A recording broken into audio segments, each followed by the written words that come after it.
Well, so now I think we're officially official. Thanks, Maddie. Good morning. How's everybody doing this morning? Yes?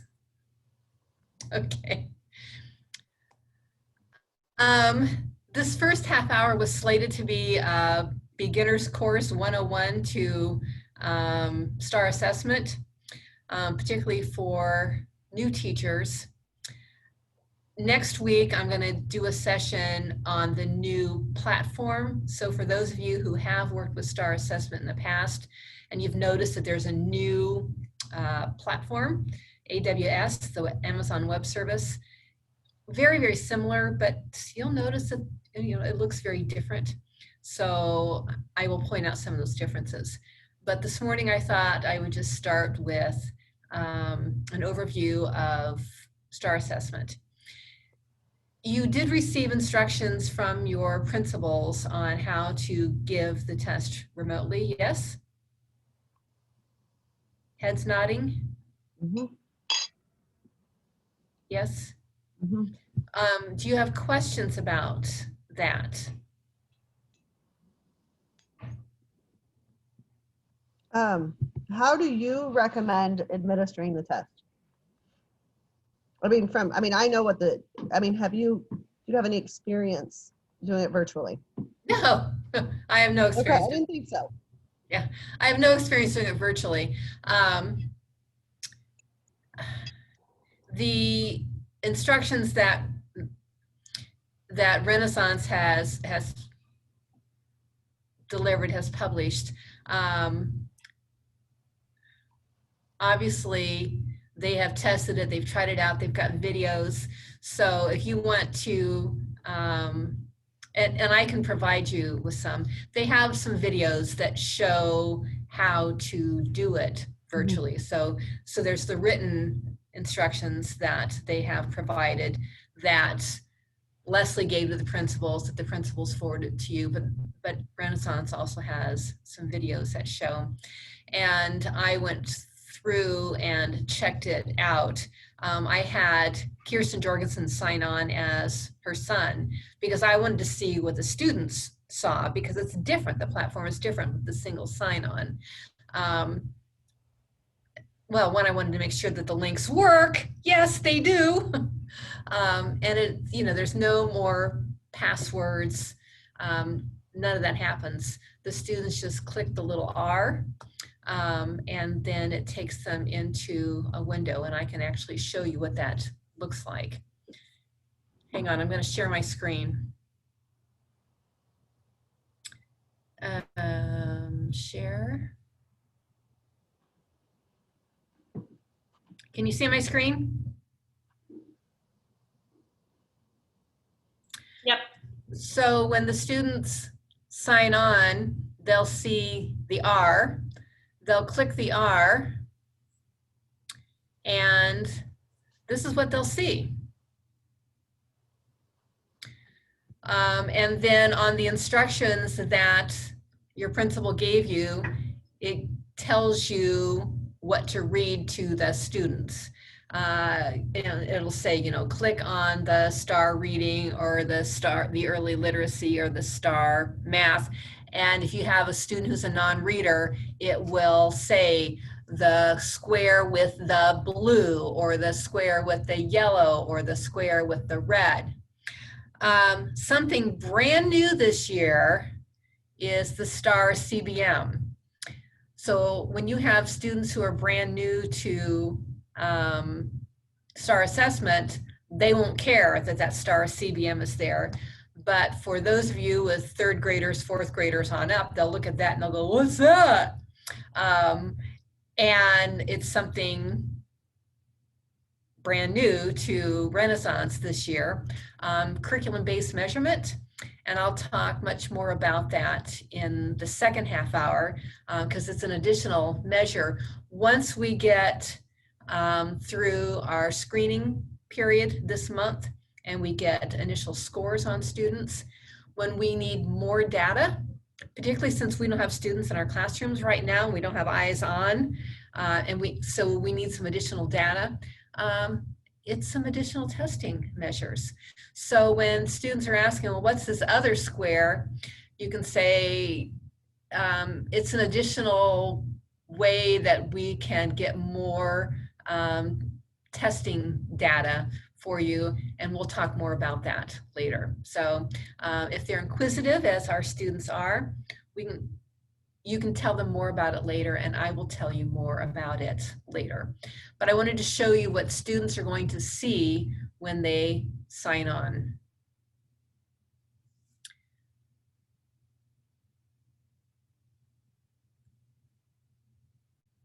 These are the instructions, yes, that the principals gave you. Does this look familiar? Did you see this? I need thumbs up or heads nodding. Thank you. I haven't seen that yet. Okay, so it should be, well, the principals have it, but it actually, and it's a way to ensure the test fidelity, that this is what you read to your students as you are preparing them.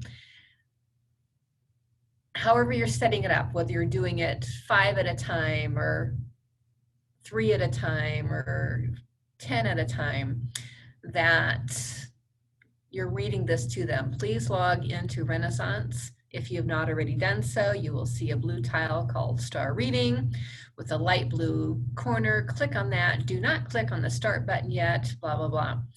Today, you'll take a test called Star. Don't worry if somebody finishes. So it gives you the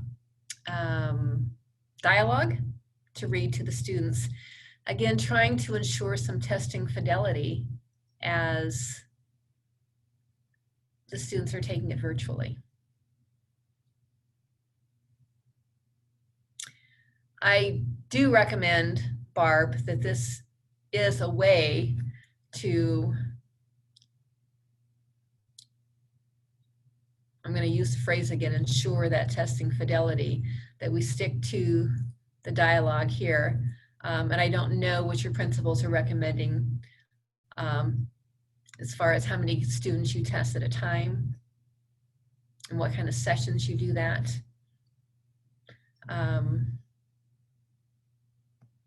Those would be conversations to have with your principals. I want to talk a little bit about what the STAR assessment is. Those of you who've given it before, this will be review information. There are 34 questions to the reading and the math tests. And after they finish the test, they get a scaled score. And it's someplace between 300 and 1400. The score itself, I can look at the score and it really doesn't mean anything to me. It just, you know then that it translates into a percentile rank for where the student ranks with all the rest of the other third graders in the country, or if they're a fifth grader with all the other fifth graders. But a student gets a score like a 758. Well, if a third grader gets a 758, that's a very different percentile rank than if an eighth grader gets a 758.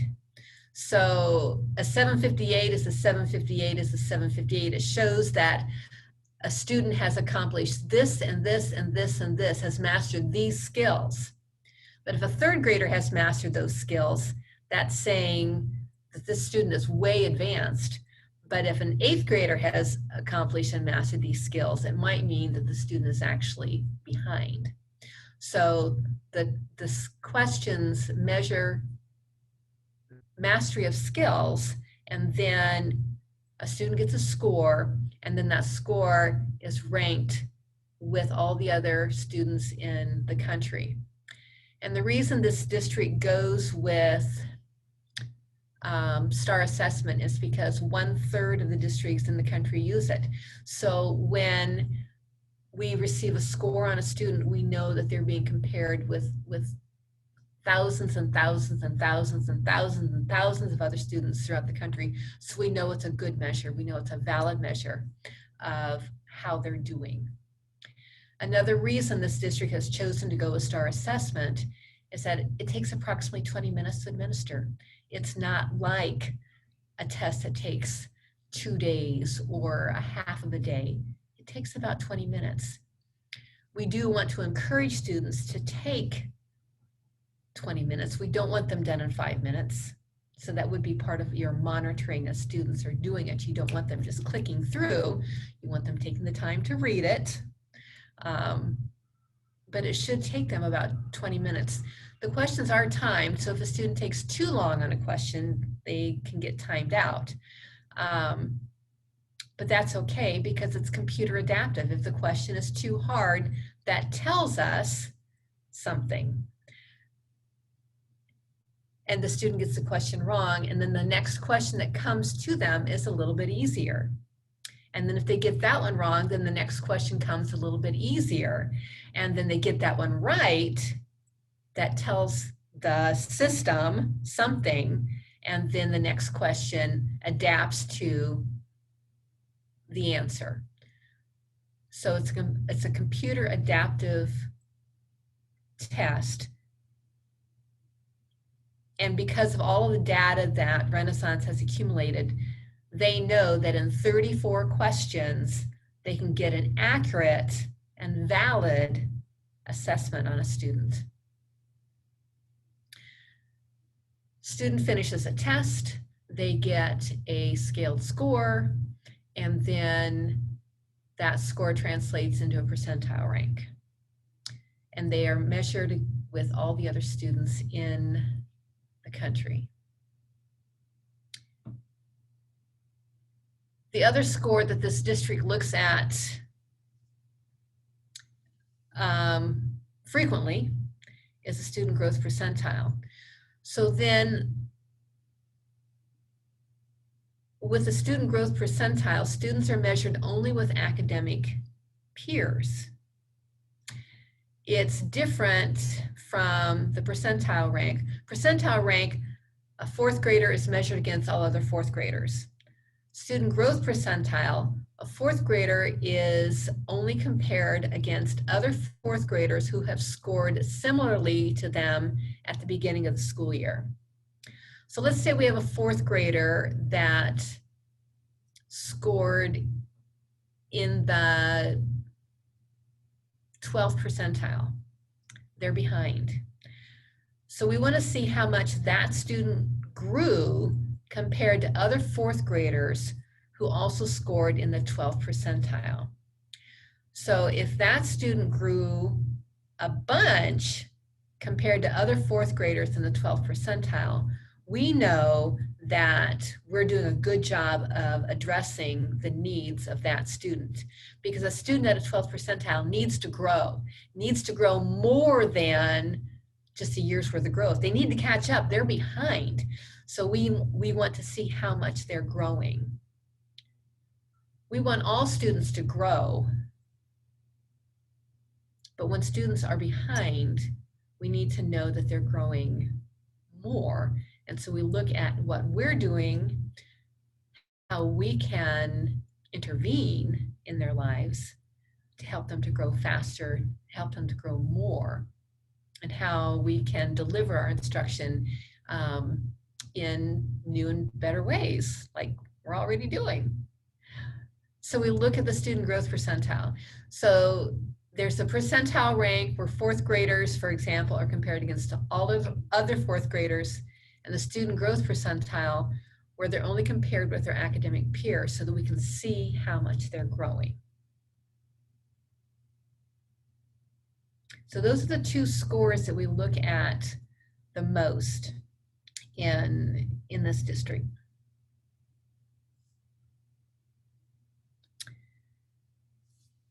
So by the numbers, and the screening report is the first report that you'll be looking at as your students begin to test. It's called the screening report, and when you click on reports, when you sign in as a teacher to to STAR assessment, you'll get a screening report, and the students will have a color, red, yellow, blue, or green. And if they're red, it means that they need some urgent intervention. They are in the 1 to 9th percentile among all other students at their grade level. If they are yellow, they're in the 10th to 24th percentile for their grade level, and that would be considered at an intervention level. Students who are blue are considered on watch. So the 25th to 39th percentile on watch. So they're below grade level, but they're within striking distance. And then students at the 40th percentile and above would be considered at grade level. And you know as well as I do, a student at a 40th percentile is very different than a student at like the 89th percentile. But we do know that a student at the 40th percentile is able to read materials at grade level. Or a math student is able to perform math at grade level. Doesn't mean that we necessarily present all materials to all students who are green. You know, we would still differentiate at times, but it's still in our head, we know, okay, this student is able to perform at grade level. Whereas a student who's blue or yellow or red, we need to make decisions about math or reading.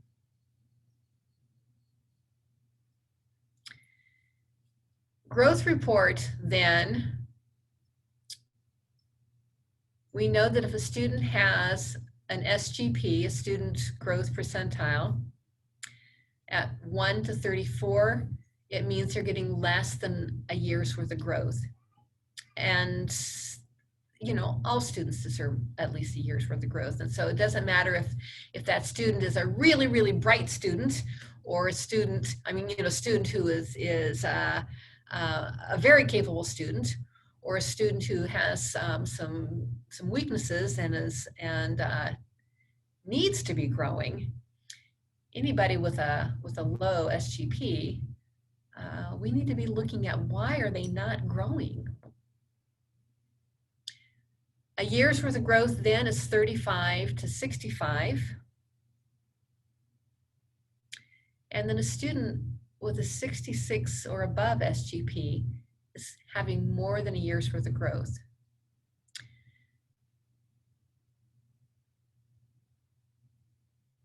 So conversations, for those of you who are new in particular, conversations that I know principals like to have with their teachers is after the screening report, looking at those students in particular who are like red and yellow, and then looking at their growth.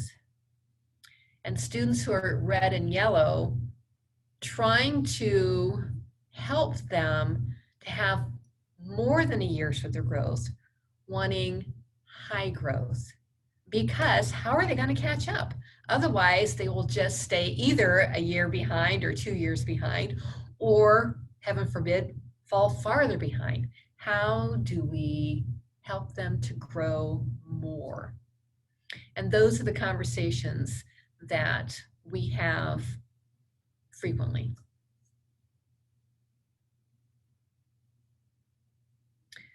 And next week, we'll take a look specifically at these reports and what it looks like now in STAR assessment reports.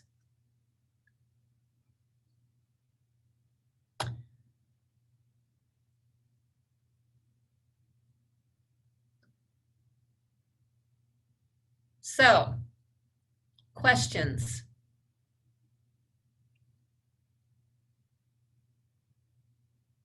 Those of you who have administered the test in the past, that was review, most of it.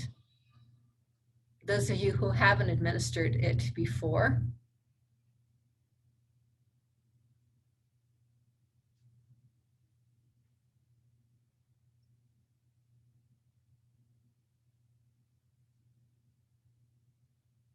No questions?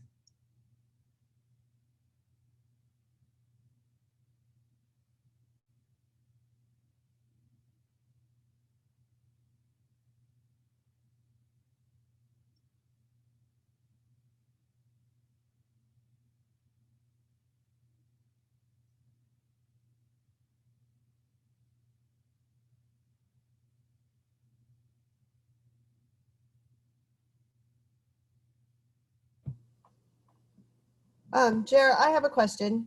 Yes. You said something very early on about that we had access to the CVM program. Yes.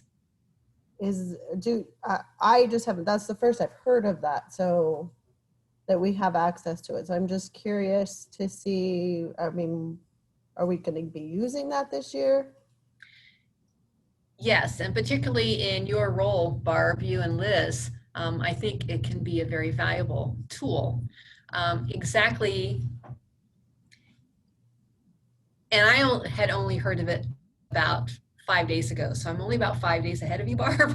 It Okay. was, it, I mean, I hadn't even heard any rumblings of it. So I can trace the history knowing what happened at a state level 2 years ago as far as dyslexia training or dyslexia screening was concerned. And Mhm. so this was something that Renaissance had to scramble to do because of the nationwide efforts for dyslexia screening. Mhm. So this was something that was added. So Okay. it can be used at a special ed level, but I also think it can be used at a classroom level. And I think the addition of it this year is actually very helpful because particularly since we can't be in our classrooms with our students and have the eyes on watching them work at their desk like we're used to, um, I think it can be a great additional screening tool. Um, there's some oral reading fluency. There's like 7 different categories of math screening tools. And then um, instructions for how to do it remotely. All of that data then gets synthesized into the rest of the STAR assessment data. And you know how all of their reports are so colorful and displayed graphically. Um, exactly how the district is going to have you use it. I know that Dana and Leslie met about it Friday, but how they're going to move forward with that, I don't know. Like I said, this was brand new. I saw it first of all on Silvercrest's website, and I went, "What? Do we all have it?" So anyway, Yeah, I, I saw it there, but I just assumed it was a button that we didn't have access to. I didn't even click it on. oh, and we do, Yeah. and it actually has great potential. Um, since we're there, those are the things that, whoops, let me go, whoops, hang on. I need to go back and share my screen.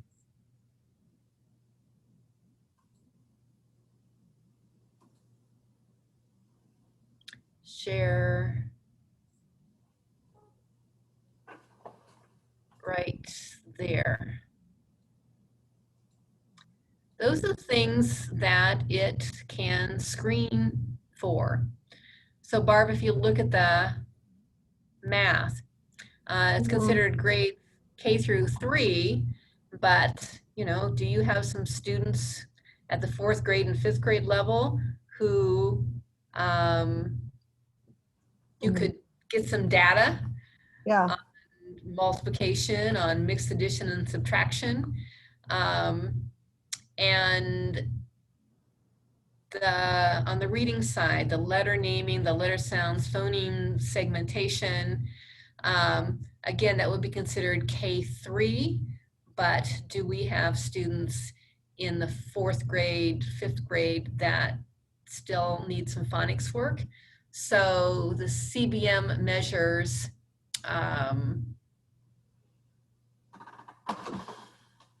some of those kinds of things.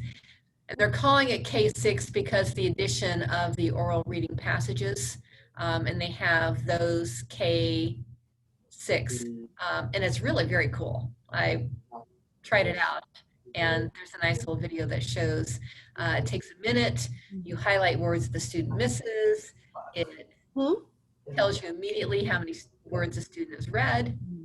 It's pretty cool. It will be among those additional measures that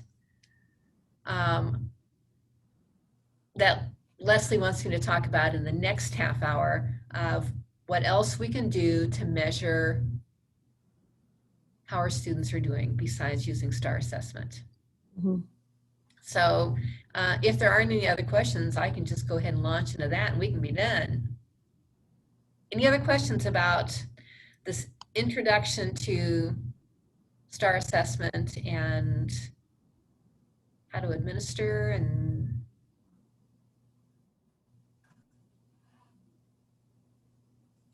quiet group?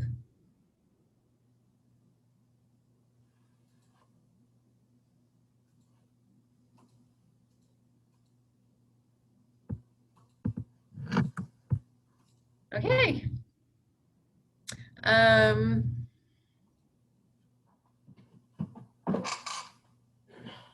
Are you done? Nope. I'm going to, well, I guess it is, it's 10:29. Go ahead and move into the second half of what those other measures are. And Maddie, I guess if other people join in, just let them in. Were there any questions in the chat, Maddie, that I missed? I didn't even look. Nope. Yeah, Jara, I know Liz is trying to get back in. She Okay. got in. Okay. Okay. Then I'm going to talk about the additional measures.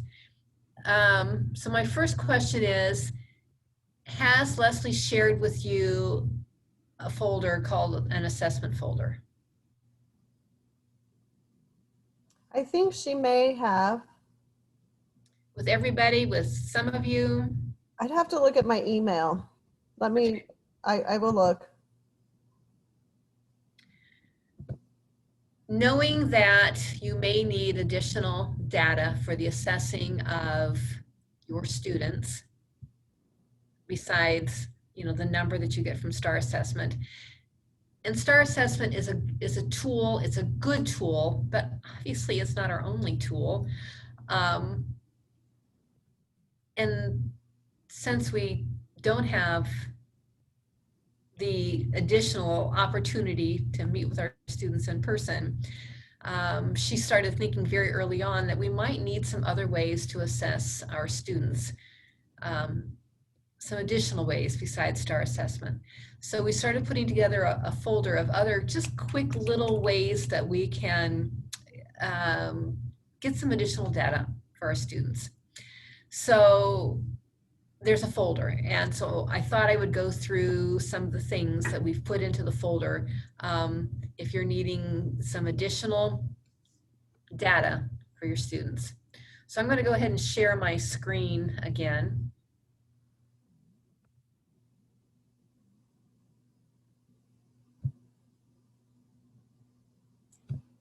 Jara, Yes. someone asked what is the folder called? I assume that's what the question was. Yeah, I found it. Do you need to know what it's called? Yeah, someone asked what the folder Okay, well, Leslie sent it to us last week in the flurry, and the folder is called 2020, 2021 SFSD assessment. Thank you. And is it shared with everyone? I'm looking. I just found it. So I knew I had seen something. Send, cancel. It doesn't say who. It says that it's shared, but it's not telling me who it's shared with. Okay. And I will write myself a note here and see if she has shared it and when she's planning on sharing it to get. Yeah, I mean, she shared it with all of the Robert Frost staff in our like flurry that she does every Friday. Uh-huh. So I know we got it. I don't know, is anybody else seeing it in theirs? I'm looking right now to see if I have it. –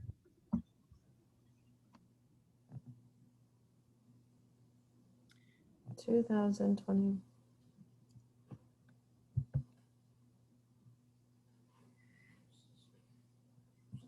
Well, I wrote myself a note and I'll ask her and find out. Okay. I'll find out the answer to the question. So when you sign into your Renaissance folder, and you all know where to find it, under teaching and learning, you'll see the big R, and when you click the R, this is what comes up. Have you tried that? Yes? I see one person nodding their head, so yes. And you'll see over on the left, start reading, start early literacy, math, start custom, and then you'll see the star CBM and the star CBM math. That's where you'll get access to the CBM measures. So after you have tested your students with the STAR assessment, their names will appear here under the STAR CBM reading and STAR CBM math, and you'll get access to those CBM measures. After you have tested your students, to be able to find their scores, you will simply go to either STAR reading or STAR math. Have any of you tried these out?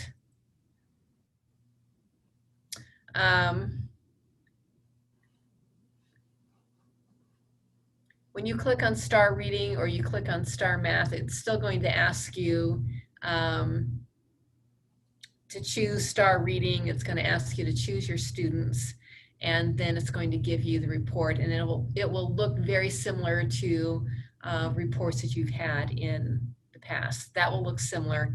This just looks different. It's actually a little more colorful than it was. You can get your reports either on the left-hand side of the screen or the right-hand side of the screen. It's like it was previously, there's more than one way to get to the same report. So whether you go to STAR reading to find the reports or you go to reports to find the reports, you're going to find it in exactly the same position. The screening report is going to be the very first report that pops up.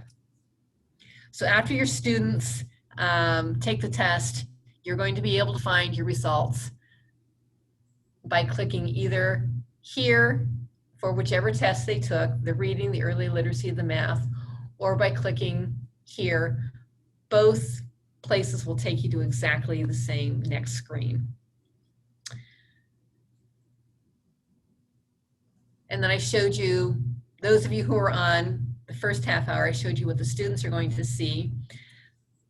The same R that you see, and then this is what they're going to see. This is what Finn Jorgensen sees when he signs on. And I think most students in the district will see the accelerated reader, because I think most schools went ahead and signed up for the accelerated reader. So I think everybody's screen is going to look like this, with the exception of Victor Point is also going to have the freckle math, but I think everybody else is going to look like this.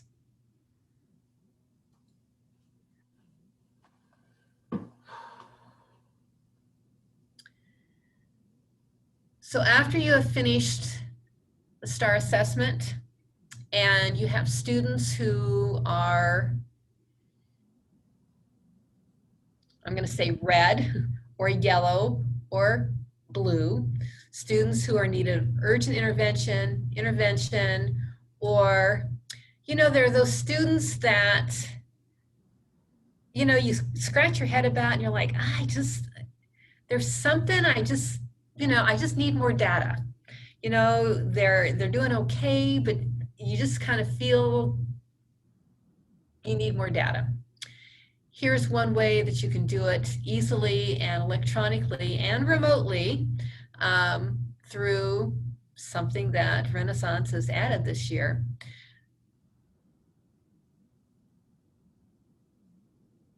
The letter naming, the letter sounds, the phoneme segmentation, the nonsense words, those examples are rather lengthy. I think before you actually administer it to a student, I would recommend that you go through some examples which will be provided online. So if you would like to see more about what that looks like, shoot me an email. Actually, I send an email to all of your principals that give them more information about CBM. So contact your principal. That would probably be the best way to do it. It shows the video on how to do remotely the CBM. It also gives instructions on how to do it, as well as some more information on the STAR CBM. So if you want more information on exactly what it would look like to administer this to a student, Renaissance has provided that information, and your principals have the links that Renaissance has provided. So I've looked at the tests, and I'd say they're not quick tests. They're not like a 1 minute, 2 minute kind of a test. They're pretty lengthy. Like I said, the math or the reading ones were developed more like a dyslexia screening. So that might be something that you might have a conversation with the special ed specialist in your classroom before you'd actually administer that. And Barb, I did not look specifically at what the math ones look like and how long those take to administer. What I did play with and what only takes a minute to administer is the oral reading fluency. And I really, really liked that. So when you go on the teacher screen to the STAR reading and you click on it and all of your students' names come up, clear on the very right would be a place that you could click, and it will give a student, sorry, I'm going to cough because I've been talking too much. And I didn't bring water, which was dumb. Sorry.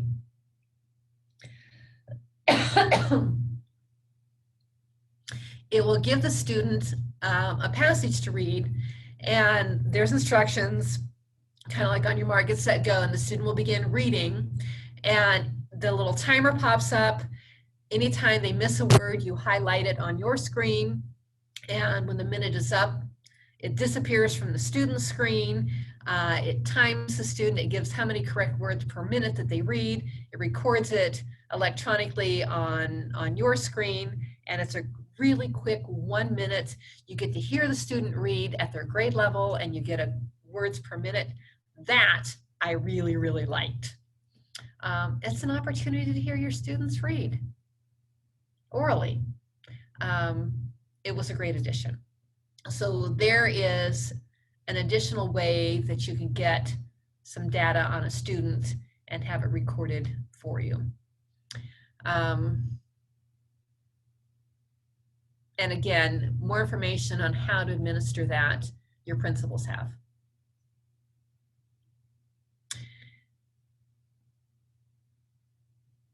So after you have tested with the STAR assessment and you go to CBM, all of your students' names will appear.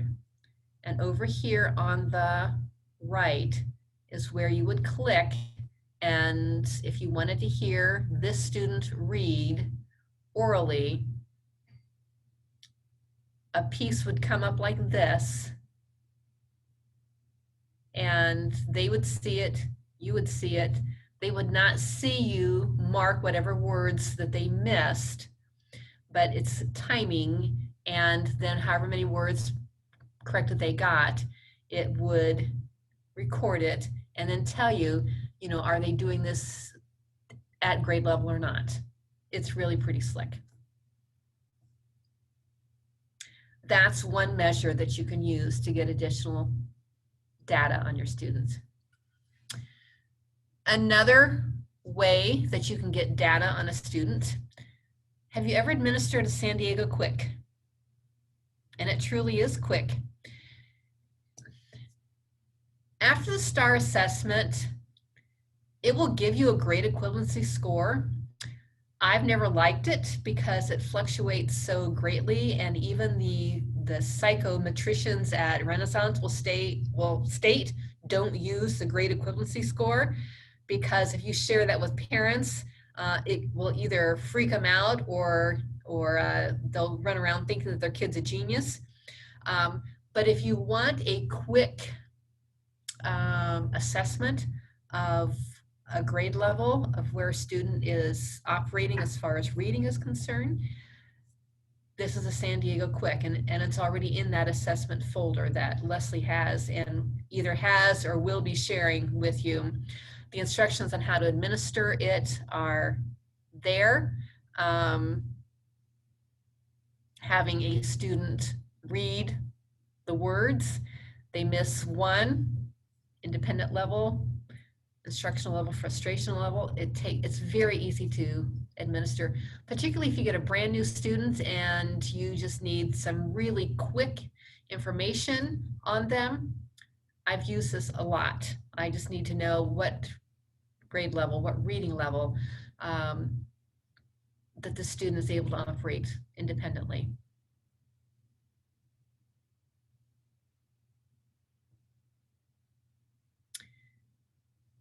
Another way to gather some data on a student, I've had students who read like the wind very fluently, but comprehend very little.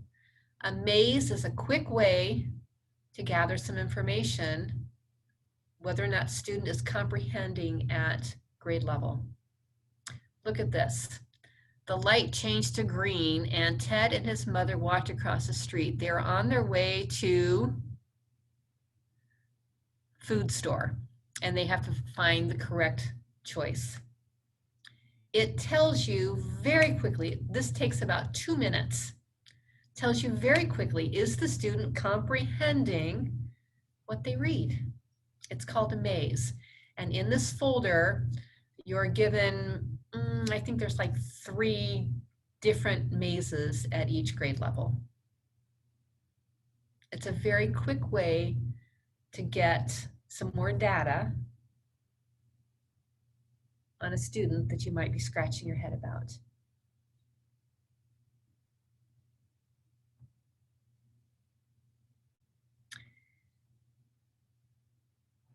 I've used this one many, many, many times, particularly with students 2nd grade on up through 8th grade.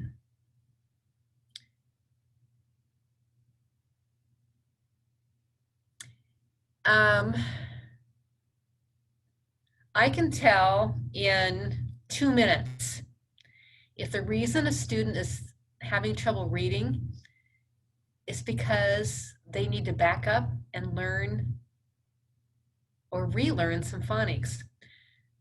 I had a 7th grade student one year that I just couldn't figure out what is getting in the student's way. And they had learned some really bad habits, and we ended up having to unlearn and then relearn some phonics. This was a 7th grade student, and it was this screener that helped me to figure that out, because I could not figure out what was in the student's way of being able to be a capable, competent reader. Short vowels, long vowels, you know, being able to look at syllables. And then I can't tell you how many times on that last set, demonstrate lotion, you know, students stumble on that. Very quick. I've administered it to entire classes. Of course, it's a one-on-one. Within the folder then, there's the teacher recording sheet, but this is what the students see. You just have them read across. And like that, I can tell if a student needs some review on phonics. Of course, then as a middle school teacher, I had to go back and figure out how do I teach phonics because I didn't know. But this was a really quick way to help me figure out what was getting in the way of a student being able to read. And that's in the folder.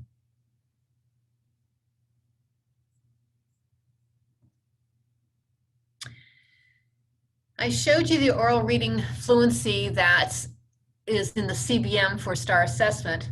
Also in the folder is, well, our bunches, I mean, hundreds of, well, from Read Naturally, I used to use it at every grade level, kindergarten through 8th grade, where students can read to you and, or they can read with a partner. I used to use this with partner reading.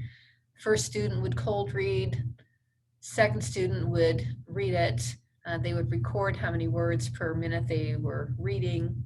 What I liked about this are the 4 questions at the end, because the 4 questions always come in the same order. First question is main idea, second one is key detail, third one is getting the meaning of a word in context, and the fourth one is always inference. So not only were students getting some oral reading fluency practice and figuring out words per minute. And by the way, in the folder, there's a chart that shows you how many words per minute a student should be reading per grade level, beginning of the year, middle of the year, end of the year. So it's included in the folder.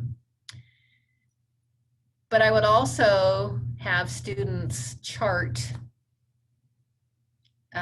which questions that they got wrong on these 4 questions. And again, I could tell like that, if a student kept having problems with inference, duh, I knew I needed to work with this student on inference. So this is another resource. 1, you can use it for assessment, or 2, you can use it for intervention.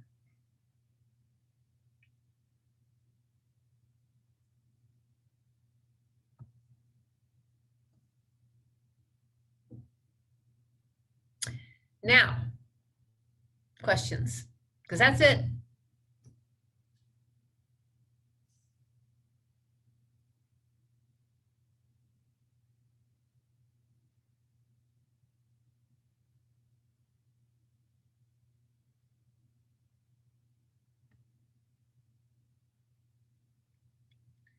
A very quiet group.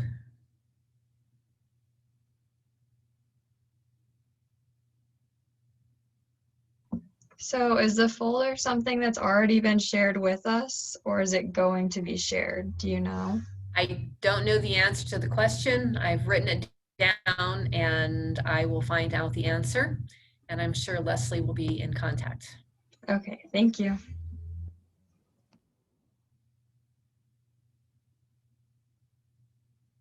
Good morning, Aisha. How are you? Any other questions?